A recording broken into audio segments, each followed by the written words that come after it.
यह वीडियो केवल सामान्य जानकारी के लिए है। कोई भी दवा लेने से पहले डॉक्टर से सलाह अवश्य लें। अगर कोई वीडियो देखकर दवा लेता है तो वह खुद जिम्मेदार होगा। धन्यवाद। हेलो दोस्तों, आज हम लोग बात करेंगे लंबे समय से अगर किसी को हाई बीपी का इश्यू है, ठीक है, तो उसके ट्रीटमेंट के बारे में। अपने पास बहुत सारे जो क्या है कि पेशेंट्स आते हैं, उनको क्या प्रॉब्लम होती है, बहुत लंबे टाइम से क्या होता है, हाई बीपी की प्रॉब्लम हो सकती है। किसी को हो सकता है कि 1 मंथ से वो प्रॉब्लम चल रही हो सकता है कि 1 ईयर से वो प्रॉब्लम चल रही हो। तो उस केस में अपन पेशेंट को कैसे ट्रीट करेंगे, कैसे उसकी बीपी को कंट्रोल में लेके आएंगे।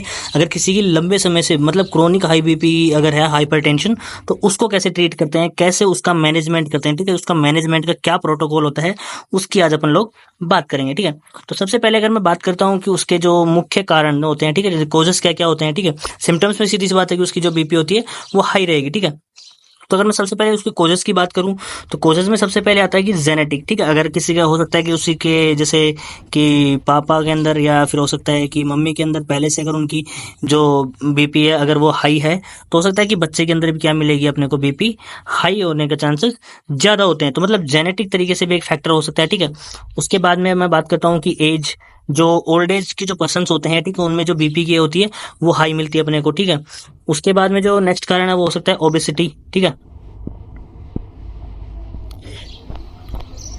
ओबेसिटी मतलब अगर किसी का वेट बहुत ज्यादा है तो उस वजह से भी बीपी हाई हो सकती है। ठीक है, उसके बाद में अपन देखते हैं कि डाइट। ठीक है, डाइट के अंदर अपन देखते हैं कि अगर कोई आप साल्ट ज्यादा खा रहे हो, ठीक है, रेड मीट ज्यादा सेवन कर रहे हो, fast food, sugar, alcohol, fried food, sucrose, ठीक है, और इन सभी का अगर आप ज्यादा सेवन कर रहे हो, बहुत ज्यादा अगर आप खा रहे हो, तो आपकी बीपी बढ़ी हुई मिल सकती है। और अगर लंबे समय से आप सेवन कर सकते हो तो आपको क्रोनिक हाई बीपी का प्रॉब्लम हो सकता है। ठीक है, उसके बाद में अगर मैं देखूं तो फिजिकल इनएक्टिविटी, ठीक है, अगर आप एक्सरसाइज वगैरह नहीं कर रहे हो, ठीक है, बिल्कुल बस बैठे बैठे खा रहे हो, तो उस वजह से भी ये इशू हो सकता है। उसके बाद में अगर देखें तो अल्कोहल एंड टोबैको। ठीक है, अगर आप अल्कोहल का बहुत ज्यादा कंज्यूम कर रहे हैं, ठीक है, टोबैको बहुत ज्यादा कंज्यूम कर रहे हैं, तो इससे आपकी बीपी भी हाई हो सकती है और भी बहुत सारी बीमारी, आपको रेस्पिरेशन से प्रॉब्लम, ठीक है, ये सब हो सकता है। उसके बाद में मैं बात करता हूँ कि स्ट्रेस। ठीक है, अगर किसी को बहुत ज्यादा टेंशन है, ठीक है, कोई जैसे मान लेते हैं कि पैनिक अटैक आया गया है, तो अचानक से उसकी बीपी राइज हो सकती है। और लंबे टाइम से अगर कोई डिप्रेशन में रहता है तो उस वजह से बीपी हाई हो सकती है। उसके बाद में होता है मेडिकेशन, कुछ मेडिकेशन होती है, उसकी वजह से भी क्या हो सकता है, बीपी हाई हो सकती है।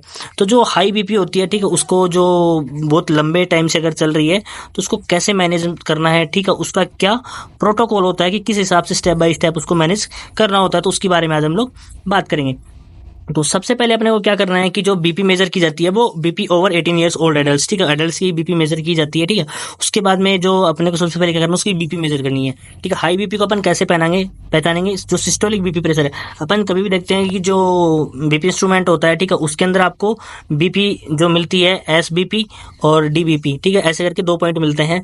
जो नॉर्मल होती है 120, ठीक है, ये तो 120 होती है और ये 80, ठीक है। उसके बाद में आपको यहाँ पे पल्स रेट भी देखने को मिल सकती है।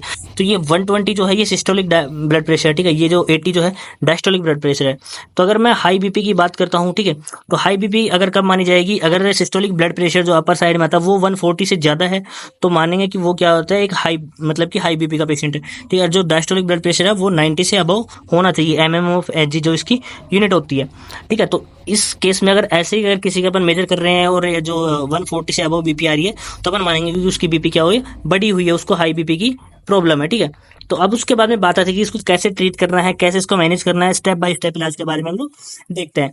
तो सबसे पहले पेशेंट को अपने को करना है, अगर आपने को बीपी हाई मिलती है, ठीक है, तो अपने को क्या करना है, एमलोडिपिन टैबलेट उसकी स्टार्ट कर देनी है। ठीक है, और वो ओडी, ठीक है, रोजाना की उसको 1 टैबलेट लेनी है। ठीक है, वो किसी भी टाइम पे ले, लेकिन जो भी नेक्स्ट डे अगर वो टैबलेट लेंगे तो वो उसी टाइम पे मतलब कि उसको सेम टाइम पे, ठीक है, सेम टाइम पे वो डोज लेनी होती है। ठीक है, अब उसके बाद में जो नेक्स्ट मैं बात करता हूँ कि अगर उसके बाद में क्या करेंगे, अपन 30 डेज तक उसको टैबलेट देंगे और फिर 30 दिन बाद उसको फिर से पेशेंट को बुलाएंगे। अगर 30 डेज के बाद में उसकी बीपी फिर से हाई मिलती है अपने को, ठीक है, अगर बीपी से कम नहीं हो रही है, तो उसके बाद में आपको क्या करना है, उसके बाद में आपको टैबलेट टेलमिसार्टन, ठीक है, जो टैबलेट आती है टेलमिसार्टन 40 mg की जो टैबलेट आती है, किसी भी ब्रांड की आप ले सकते हैं, वो आपको स्टार्ट करनी है। वो भी आपको ओडी ही देनी है। ठीक है, ठीक है, ओडी खाना खाने के बाद में वो भी सेम टाइम पे, जो अपन ने बताया बीपी की अगर कोई भी टैबलेट होती है तो आप नेक्स्ट डे भी आपको सेम टाइम पे उसको लेना चाहिए। ठीक है, उसके बाद में अपन देखते हैं कि जो 30 डेज के बाद में फिर से उसको बुलाना है, ठीक है, पेशेंट को 30 डेज के बाद में फिर से बीपी नापेंगे उसकी। अगर फिर भी उसकी बीपी हाई मिलती है तो अपने को क्या करना है, ठीक है, अपने क्या करना है, टेलमिसार्टन की जो 40 mg की जो टैबलेट दे रहे थे पहले अपन, अब अपन उसको 80 mg की टैबलेट देंगे, ठीक है। वो किसी भी ब्रांड की किसी भी कंपनी में मिल सकती है, लेकिन उसके अंदर जो जेनरिक नेम उसके अंदर जो साल्ट होता है वो आपको टेलमिसार्टन मिलेगा, ठीक है। तो 80 mg की टैबलेट वही अपने को कब देनी है, ओडी, ठीक है, दिन में सिर्फ एक बार देनी है खाना खाने के बाद में। वही सेम टाइम वाला इसमें ऑप्शन रहेगा कि नेक्स्ट डे भी उसको क्या करना है, सेम टाइम पे वो डोज लेनी होती है, ठीक है। अब अपन बात करते हैं कि जैसे कि उसको बाद में क्या करना है, उसको फिर से 30 डेज के बाद में फिर से पेशेंट को बुलाना होता है, ठीक है। अगर फिर से उसकी जो बीपी अगर अपने मेजर करी और फिर से अगर बीपी हाई आ रही है, अभी भी कंट्रोल नहीं है, तो जो एम्लोडिपिन की जो डोज है वो 10 mg करके आप देंगे, ठीक है।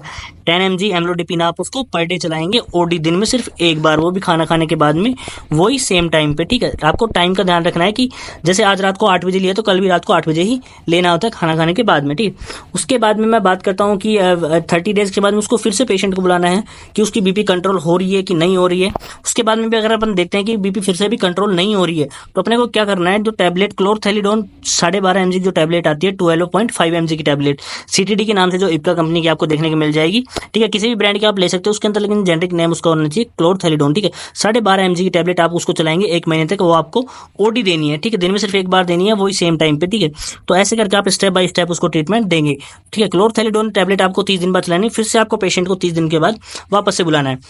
30 दिन बाद में अगर अपन देखते हैं कि फिर से अगर जो टैबलेट है उससे कंट्रोल नहीं हो रहा है 12.5 mg की से, और फिर से अगर अपन बीपी मेजर करते हैं फिर से उसकी बीपी जो क्या आ रही है, हाई आ रही है, तो अपने को क्लोरथेलिडोन जो 12.5 mg की टैबलेट अपन दे रहे थे उसको अपने को क्लोरथेलिडोन 25 mg, ठीक है, 25 mg की टैबलेट उसको देंगे। इस तरीके से मतलब कि जो क्रोनिक हाई बीपी होती है ना, ठीक है, अचानक से जो एक्यूट हाई बीपी होती है उसको तो अपन अचानक से बहुत ज्यादा हाई होती है तो उसको अपन इंजेक्शन वगैरह से या फिर जो टैबलेट देकर के 1-2 टैबलेट देकर उससे कम कर सकते हैं। लेकिन जो क्रोनिक टाइम से जो बहुत लंबे टाइम से किसी की बीपी आई है तो उसको स्टेप बाय स्टेप इस प्रकार से आपको मैनेजमेंट करना है। तो क्लोरथेलिडोन की जो टैबलेट आती है 25 mg की, वो आप ओडी दिन में सिर्फ एक बार देंगे खाना खाने के बाद में, सेम टाइम पे आपको देनी है। तो ऐसा करते हो तो उसकी जो बीपी है वो 100% क्या हो जाती है, क्लोरथेलिडोन से उसके बाद में कंट्रोल हो जाती है, ठीक है।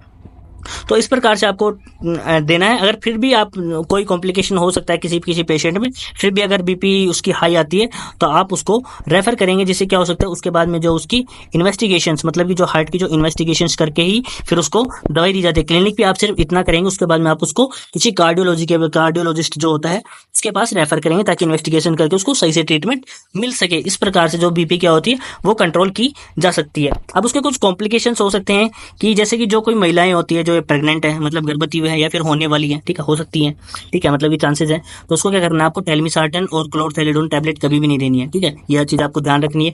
उसके साथ में आपको स्टेटिन्स भी नहीं देने, एस इनहिबिटर्स भी नहीं देने, एंजियोटेंसिन रिसेप्टर ब्लॉकर जो होते हैं आरबीज, ठीक है, वो आपको नहीं देने हैं, ठीक है। उसके बाद में ध्यान रखने हैं कि आपको डायरेटिक्स भी नहीं देने हैं, ठीक है। जो डायरेटिक्स जो लेसिक्स जो टैबलेट देते हैं वो भी आपको नहीं देनी है अगर कोई प्रेग्नेंट वुमेन है तो, ठीक है।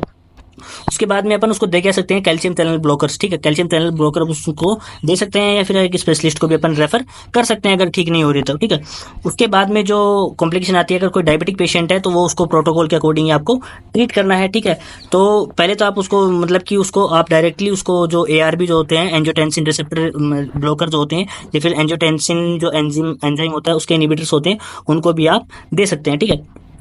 उसके बाद में आपको एम करना है कि उसकी जैसे अगर कोई डायबिटिक पेशेंट है तो आपको क्या करना है कि 140 से उसको नीचे लेके आना। अगर उसके 140 से नीचे अगर कंट्रोल रहती है तो समझिए कि उसकी बीपी नॉर्मल है, क्योंकि बीपी अगर किसी को डायबिटिक पेशेंट है तो उसकी बीपी हाई आपको ज़्यादातर मिलती है, ठीक है। उसके बाद में मैं बात करता हूँ कि अगर किसी को लास्ट के 3 ईयर्स में अगर कभी हार्ट अटैक आया हो, ठीक है, कॉम्प्लिकेशंस जानना बहुत ज़्यादा जरूरी है, पेशेंट की हिस्ट्री जानना इसमें बहुत ज़्यादा जरूरी होती है।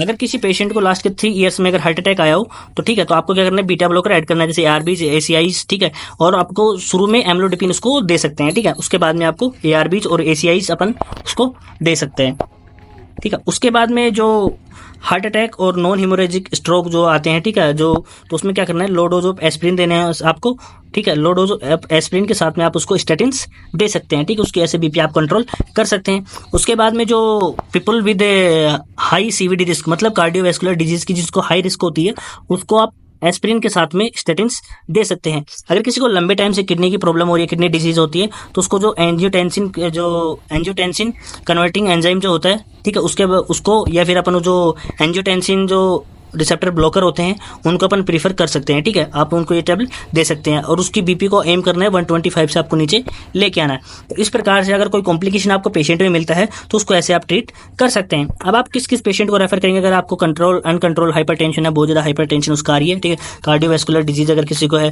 क्रोनिक किडनी डिजीज है उसको, ठीक है, डिफिकल्ट टू कंट्रोल डिजीज, ठीक है, डायबिटीज को अगर कंट्रोल करना बहुत ज़्यादा मुश्किल हो रहा है तो उस पेशेंट को आप रेफर कर सकते हैं। Suspected secondary hypertension, secondary hypertension क्या होता है? जैसे किसी कोई पेशेंट को क्या होता है, कोई अंडरलाइंग डिजीज, मतलब अभी वो किसी डिजीज की वजह से क्या होता है, बीमार हो रहा है और उस डिजीज की वजह से अगर उसको हाइपरटेंशन है तो उसको सेकेंडरी हाइपरटेंशन बोलते हैं। तो ऐसे पेशेंट को आप रेफर कर सकते हैं, ठीक है।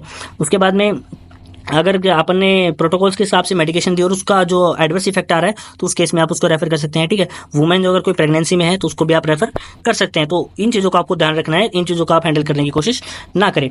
उसके बाद में अपने को ध्यान रखना है कि इफ़ जो सिस्टोलिक का अगर प्रेशर उसका 180 से ज़्यादा आ रहा है, ठीक है, तो आप उसको इंजेक्शन वगैरह दे सकते हैं या फिर उसके स्पेशलिस्ट के पास रेफर कर सकते हैं, ठीक है।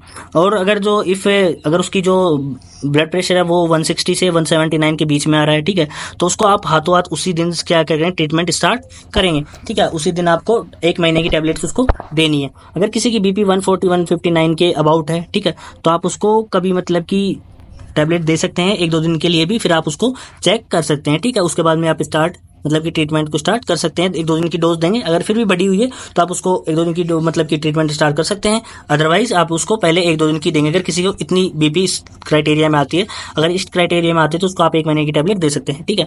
उसके बाद में अगर किसी को ज़्यादा प्रॉब्लम है तो उसको इन्वेस्टिगेशन के लिए भेजेंगे, जाँच के लिए भेजेंगे, ठीक है। उसके बाद में जिसमें haemoglobin, blood glucose, urine analysis, ठीक है, protein, urea, serum creatinine, lipid profile और ECG वगैरह, ये सारी जाँचें उसमें हो सकती है ताकि पता लग सके कि आगे इसकी बीपी जो बढ़ रही है वो क्यों बढ़ रही है, ठीक है। अब यहाँ पे बात करते हैं कि जो hydrochlorothiazide can be used if chlorthalidone not available. अगर आपके पास क्लोरथैलिडोन अवेलेबल नहीं है तो उसकी जगह पे आप हाइड्रोक्लोरथायजाइड भी यूज कर सकते हैं, ठीक है।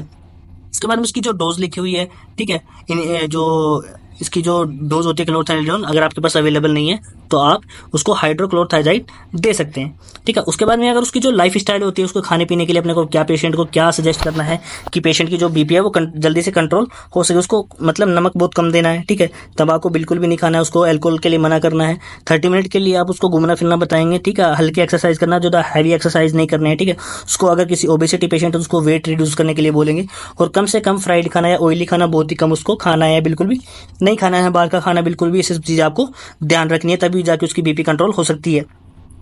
उसके बाद में आपको जो खाने के लिए है कि आपको सफिशिएंट क्वांटिटी में आपको वेजिटेबल्स खानी है, ठीक है। पापड़, चिप्स ये सब नहीं खाने हैं, ठीक है। हेल्दी ऑयल्स आपको यूज़ करने हैं, जैसे मस्टर्ड, सनफ्लावर, राइस ब्रेन और ग्राउंड नट ऑयल हो गए, ठीक है। आपको ये पाम ऑयल बिल्कुल भी नहीं खाना होता है, ठीक है। अगर आपका वेट बहुत ज़्यादा है तो आपको वेट कम करना है, ठीक है। तो ये सब चीज़ें आपको बहुत ज़्यादा ध्यान रखनी होती है। आपकी जो लाइफ होती है उसमें थोड़े से चेंजेस करने की ज़रूरत होती है। तो इस तरीके से आप जो अगर किसी को क्रोनिक हाई बीपी का जो प्रॉब्लम होती है, ठीक है, क्रोनिक हाई बीपी की प्रॉब्लम है, तो उसके प्रकार से आप उसको मैनेजमेंट कर सकते हैं। यही जो ऑफिशियल प्रोटोकॉल, यही उसका ट्रीटमेंट होता है। तो आपकी जो आज की वीडियो जो है आपको कैसी लगी कृपया हमें कमेंट में बताइए। अगर आपकी कोई क्वेरी है तो आप हमें कमेंट में पूछ सकते हैं। थैंक यू, धन्यवाद, जय हिंद, जय